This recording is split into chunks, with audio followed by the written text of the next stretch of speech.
अमित शहा यांनी भारतरत्न डॉक्टर बाबासाहेब आंबेडकर यांचा संसदेत अपमान केला काय? या अगोदर आपण थोडे इतिहासात जाऊन बघू.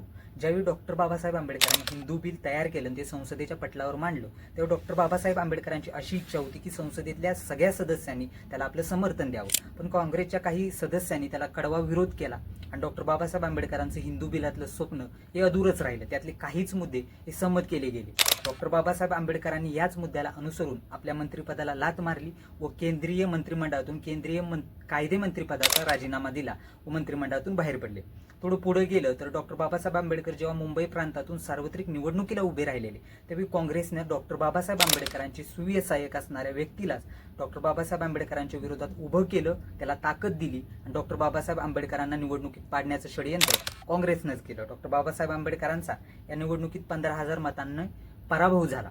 त्यानंतर जेव्हा डॉक्टर बाबासाहेब आंबेडकरांचं महापरिनिर्वाण झालं, त्यानंतर तब्बल 33 वर्षांनी व्ही.पी. सिंग यांचं जेव्हा केंद्रात सरकार होतं, तेव्हा त्या केंद्रातल्या सरकारनं डॉक्टर बाबासाहेब आंबेडकरांना देशाचा सर्वोच्च नागरी पुरस्कार भारतरत्न देऊन सन्मानित केलं. ही गोष्ट काँग्रेसनं कधीच केली नाही. काँग्रेसनं केवळ डॉक्टर बाबासाहेब आंबेडकरांचा राजकारणासाठी वापर केला.